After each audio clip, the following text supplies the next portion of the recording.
ಪರಿಶಿಷ್ಟ ಜಾತಿ ಮೀಸಲಾತಿ ಹಣ ದುರ್ಬಳಕೆ ಸಚಿವ ಡಾಕ್ಟರ್ ಎಚ್.ಸಿ. ಮಹದೇವಪ್ಪನವರಿಗೆ ಮುತ್ತಿಗೆ. ರಾಜ್ಯದಲ್ಲಿ ಪರಿಶಿಷ್ಟ ಜಾತಿ ಜನಾಂಗಗಳ ಅಭಿವೃದ್ಧಿಗೆ ಮೀಸಲಾದ ಸರ್ಕಾರಿ ಅನುದಾನವನ್ನ ಅಧಿಕಾರಿಗಳು ದುರ್ಬಳಕೆ ಮಾಡಿಕೊಳ್ತಿದ್ದಾರೆ. ಅವರ ವಿರುದ್ಧ ಕಾನೂನು ಕ್ರಮಕ್ಕೆ ಮುಂದಾಗಬೇಕು ಅಂತ ಸಮಾಜ ಕಲ್ಯಾಣ ಮಂತ್ರಿ ಡಾಕ್ಟರ್ ಎಚ್.ಸಿ. ಮಹದೇವಪ್ಪನವರಿಗೆ ಮುತ್ತಿಗೆ ಹಾಕಿ ಮನವಿಯನ್ನ ಸಲ್ಲಿಸಲಾಯಿತು. 2011ರ ಗಣತಿಯಂತೆ ಜಾತಿವಾರು ಜನಸಂಖ್ಯೆಗಳನ್ನು ಆಧರಿಸಿ ಅನುದಾನ ಬಿಡುಗಡೆ ಮಾಡಬೇಕು. ಮಾದಿಗರು ಶೇಕಡಾ 34%, ಚಲವಾದಿಗರು ಶೇಕಡಾ 33%, ಬಂಜಾರರು ಶೇಕಡಾ 12%, ಬೋವಿ ವಡ್ಡರ ಶೇಕಡಾ 11%, ಕೊರಮ ಅವರು ಶೇಕಡಾ 3%, ಇನ್ನುಳಿದ ಜಾತಿಗಳು ಶೇಕಡಾ 7% ಇದ್ದು ಅದರಂತೆ ನಿಗಮಗಳಿಗೆ ಅನುದಾನವನ್ನು ನೀಡಬೇಕು ಅಂತ ಒತ್ತಾಯಿಸಿದರು.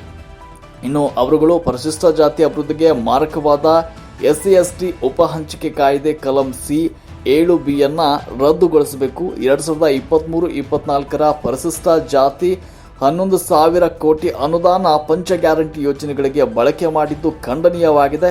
ಅಲ್ಲದೆ ಕಾಯ್ದೆ 2013ರಂತೆ SC/ST ಜನಾಂಗಗಳ ಅಭಿವೃದ್ಧಿಗೆ ಖರ್ಚು ಮಾಡಿದ್ದು ಪ್ರತಿ ತಾಲೂಕಾ ಜಿಲ್ಲಾ ಗ್ರಾಮಗಳಿಂದ ಪ್ರಗತಿಯನ್ನ ಹಿನ್ನೋಟವನ್ನ ಬಹಿರಂಗಗೊಳಿಸಬೇಕು ಅಂತ ಒತ್ತಾಯಿಸಿದರು.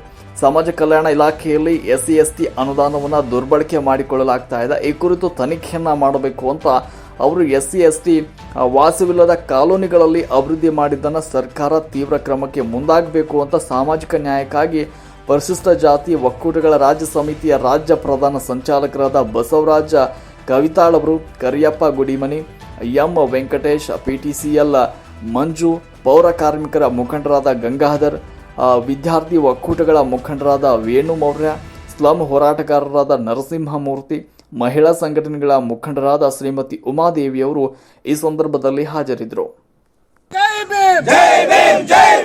ಮಾನ್ಯ ಸಮಾಜ ಕಲ್ಯಾಣ ಮಂತ್ರಿಗಳಾಗಿರ್ತಕ್ಕಂಥ ಡಾಕ್ಟರ್ ಎಚ್. ಮಹದೇವಪ್ಪ ಅವರ ಹತ್ರ ಇವತ್ತು ನಾವು ಮನವಿ ಪತ್ರವನ್ನು ಕೊಡೋದಕ್ಕೆ ಬಂದಿದ್ದೀವಿ. ಈಗಾಗಲೇ ಕರ್ನಾಟಕದ ಎಲ್ಲ ದಲಿತ ಪರ ಸಂಘಟನೆಗಳು, ಎಲ್ಲ ಒಳ ಮೀಸಲಾತಿ ಹೋರಾಟಗಾರರು, ಎಲ್ಲ ಜನಪರ ಚಳುವಳಿಗಳು ನಾವು ಈ 14,000 ಕೋಟಿ ಹಣವನ್ನು ಗ್ಯಾರಂಟಿಗಳಿಗೇನು ಕಾಂಗ್ರೆಸ್ ಸರ್ಕಾರ ಬಳಸಿಕೊಂಡಿದೆ ಇದನ್ನು ಖಂಡಿತವಾಗಿ ಕೂಡಲೇ ವಾಪಸ್ ಪಡಿಬೇಕು ಅನ್ನೋದು ನಮ್ಮೆಲ್ಲರ ಒಕ್ಕೊರಳಿನ ನಮ್ಮ ಹಕ್ಕೊತ್ತಾಯ ಆಗಿದೆ.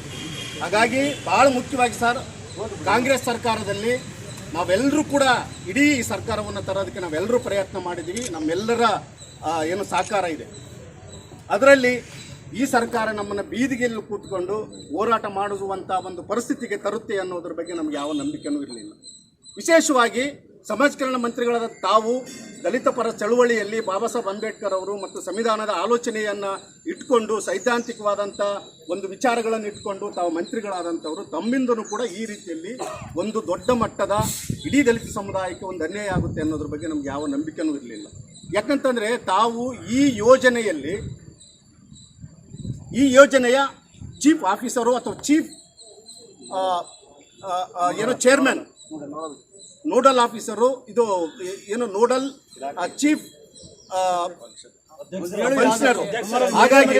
ಹಾಗಾಗಿ ತಾವೇ ಈ ಇಲಾಖೆಯನ್ನ ಒಟ್ಟು ಈ ಸಮುದಾಯಗಳ ಪರವಾಗಿ, ಒಟ್ಟು ಈ ಸಮುದಾಯಗಳ ಹಿತಾಸಕ್ತಿಯನ್ನು ವಿಶೇಷವಾಗಿ ಸರ್, ಬಹುಶಃ 75 ವರ್ಷ ಆಯಿತು, ಇವತ್ತಿಗೂ ಕೂಡ ಕೈಯಿಂದ ಮಲ ಎತ್ತುವಂಥ ಒಂದು ಪದ್ಧತಿ ಇವತ್ತಿಗಿದೆ ಅಂತ ಹೇಳಿದ್ರೆ ನಾವು ಇವತ್ತು ತಲೆ ತಗ್ಗಿಸಬೇಕಾದಂಥ ಪರಿಸ್ಥಿತಿ ಬಂದಿದೆ.